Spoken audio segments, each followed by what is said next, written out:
Hutan gugur adalah salah satu jenis hutan yang mengalami 4 musim, yakni dingin, panas, semi, dan gugur.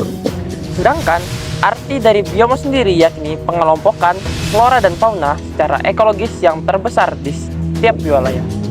Bioma hutan gugur merupakan sebuah ekosistem yang terdiri dari flora dan fauna yang khas. Khas itu sendiri berarti flora dan fauna yang terdapat pada daerah yang mengalami 4 musim.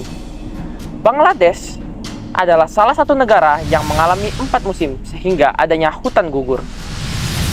Banyak ancaman terkait dengan bioma hutan gugur yang ada di Bangladesh. Ancaman tersebut berupa perusakan habitat, perburuan liar, dan kegiatan wisata. Ancaman yang terjadi di Bangladesh akan dibahas lebih lanjut oleh reporter.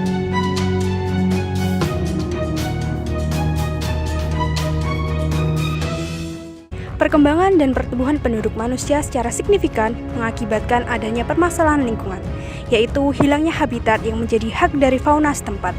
Yang pertama adalah perluasan daerah pertanian. Masyarakat lokal telah melakukan perluasan lahan pertanian secara masif yang mengakibatkan perusakan hutan alami. Kemudian mereka mengganti dengan tanaman perkebunan yang mengakibatkan hutan menjadi terfragmentasi, sehingga banyak primata yang kebingungan dalam beradaptasi dengan hutan baru tersebut. Yang kedua adalah penambangan pohon. Tingkatnya populasi manusia sejalan dengan perusakan hutan secara masif sebagai tuntutan dalam memenuhi kebutuhan hidup mereka. Banyaknya pengumpul kayu yang menebang pohon, baik secara yang besar maupun yang secara kecil, mengakibatkan hilangnya kanopi hutan bagian atas yang digunakan sebagai tempat tinggal primata seperti kera dan lutung. Permasalahan yang selanjutnya yaitu adalah berburu. Pada bioma hutan gugur di Bangladesh ini memiliki banyak sekali macam jenis fauna. Namun, masyarakat di sana melakukan penyimpangan aktivitas yaitu perburuan. Masyarakat Santal dan Garo di bagian utara negara tersebut pergi berburu secara berkelompok. Masyarakat sering memburu kera untuk dijadikan hewan peliharaan atau monyet sebagai pertunjukan. Selain itu, pemburu lebih memilih lutung dewasa untuk diburu karena lebih banyak menghasilkan daging dibandingkan lutung yang lebih muda. Alasan mereka berburu adalah hasil perburuan ini untuk dimakan pada saat tertentu seperti hari besar.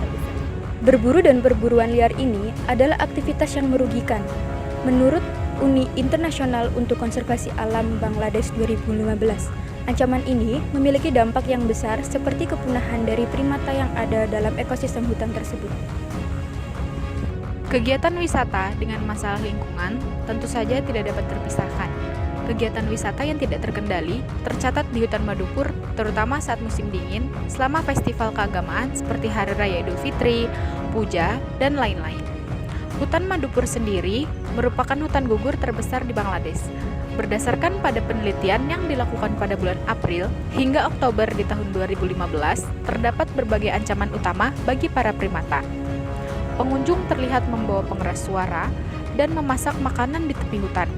Aktivitas wisatawan yang tidak terkendali seperti inilah yang mengganggu aktivitas harian normal bagi mamalia. Suara yang keras, aktivitas serta kegiatan yang tidak ramah bagi para pengunjung di kawasan lindung memaksa para spesies mamalia untuk meninggalkan daerah jelajahnya. Hanya ada beberapa kera resus yang tercatat di Santospur, Dokhola, dan Beribeit mendapatkan makanan dari para turis dan pengunjung yang datang secara berkala. Kera-kera ini sengaja dibiasakan untuk menerima makanan dari para pengunjung agar tetap menarik daya wisata. Meninjau dari berita yang dibawakan oleh para reporter, maka saran yang mungkin dapat dilakukan yaitu seperti melaksanakan perluasan lahan, serta produksi tanaman dengan syarat yang dapat ditempuh tetap hendaknya pemerintah pusat maupun setempat menegakkan peraturan seperti keputusan untuk memperhatikan dan mewariskan tempat pergerakan bagi para primata. Pada kasus perburuan, dapat dilaksanakan patroli secara tegas, baik oleh masyarakat sekitar atau para pemilik otoritas yang berwenang. Selain itu, dapat dilaksanakan penangkaran terhadap hewan-hewan yang memang harusnya dilindungi. Sekian, terima kasih.